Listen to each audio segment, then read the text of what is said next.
Assalamualaikum warahmatullahi wabarakatuh. Perkenalkan, nama saya Siti Aisyah dari kelas PAI NIM 2220202139. Saya akan menjelaskan materi latar belakang munculnya filsafat. Adapun mata kuliah ini diampu oleh Dr. Syarnubi MPDI. Latar belakang munculnya filsafat. Secara etimologis, filsafat diambil dari bahasa Arab. Falsafah berasal dari bahasa Yunani, filosofia kata majemuk yang berasal dari kata philos, yang artinya cinta atau suka, dan kata sophia yang artinya bijaksana. Dengan demikian, secara etimologis, filsafat memberikan pengertian cinta kebijaksanaan. Secara terminologis, filsafat mempunyai arti yang bermacam-macam. Sebanyak orang yang memberikan pengertian filsafat, terutama filsafat barat, muncul di Yunani semenjak kira-kira abad ke-7 sebelum Masehi. Filsafat muncul ketika orang-orang mulai berpikir-pikir dan berdiskusi akan keadaan alam, dunia, dan lingkungan di sekitar mereka, dan tidak menggantungkan diri kepada agama lagi untuk mencari jawaban atas pertanyaan-pertanyaan ini. Banyak yang bertanya-tanya mengapa filsafat muncul di Yunani dan tidak di daerah beradab lain kala itu seperti Babilonia, Yudea atau Israel atau Mesir.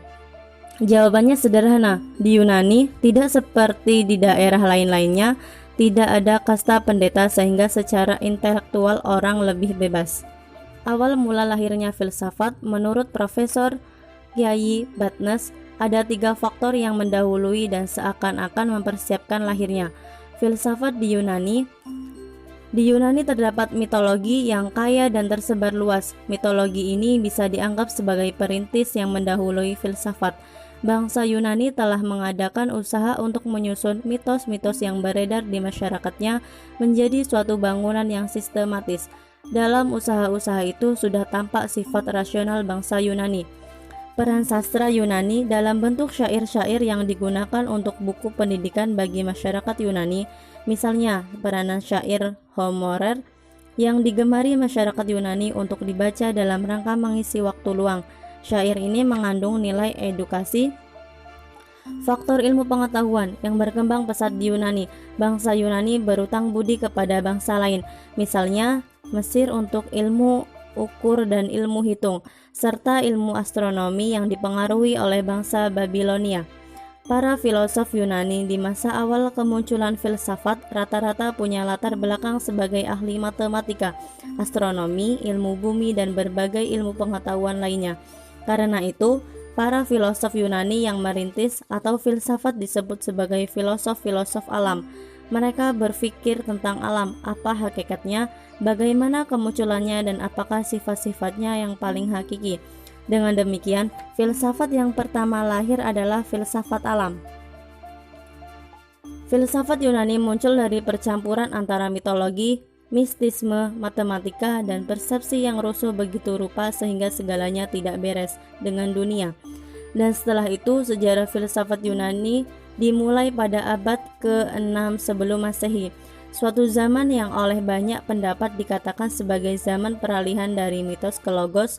Sebelum itu tentu dalam alam berpikirnya masyarakat banyak bercerita tentang alam semesta dan kejadiannya disebabkan oleh kuasa gaib dan handikodrati, kuasa para dewa-dewi, dan semua cerita-cerita tentang hal itu atau mitos sering ditemukan dalam sastra-sastra Yunani.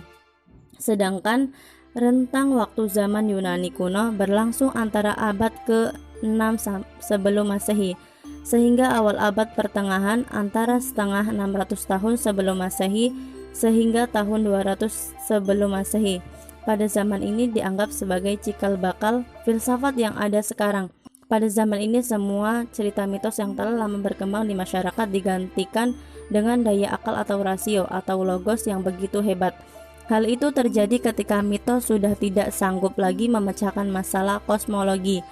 34 pada zaman ini dikenal dengan sebagai filsafat alam. Ini dikarenakan filsuf-filsuf itu berusaha mencari inti alam, maka dari itu kita kenal dengan sebutan filsafat alam. Menurut wilayah, filsafat bisa dibagi menjadi filsafat barat, filsafat timur, dan filsafat timur tengah. Sementara menurut latar belakang agama, filsafat dibagi menjadi filsafat Islam, filsafat Buddha, filsafat Hindu, dan filsafat Kristen. Filsafat Barat merupakan ilmu yang biasa dipelajari secara akademis di universitas-universitas di Eropa dan daerah-daerah jajahan mereka. Filsafat ini berkembang dari tradisi filsafat orang Yunani kuno. Tokoh utama filsafat Barat diantaranya Plato, Thomas Aquinas, René Descartes, Immanuel Kant, Georg Hegel, Arthur Schopenhauer, Karl Heinrich Marx, Friedrich Nietzsche, dan Jean-Paul Sartre. Filsafat Timur merupakan tradisi falsafi yang terutama berkembang di Asia, khususnya di India, Republik Rakyat Cina, dan daerah-daerah lain yang pernah dipengaruhi tipu daya budinya. Sebuah ciri khas filsafat Timur ialah dekatnya hubungan filsafat dengan agama. Filsafat Timur Tengah diamati dari sejarahnya merupakan para filsuf yang bisa diceritakan juga merupakan pandai waris tradisi filsafat Barat. Nama-nama beberapa filsuf Timur Tengah merupakan Ibnu Sina, Ibnu Tufail, Khalil Gibran, dan Averroes. Filsafat Islam merupakan filsafat yang seluruh cendekiaannya merupakan Muslim. Filsafat Kristen mulanya disusun oleh para bapak gereja untuk menghadapi tantangan zaman di zaman pertengahan. Hampir semua filsuf Kristen merupakan teologian atau pandai persoalan agama. Sebagai contoh, Santo Thomas Aquinas dan Santo Bonaventura.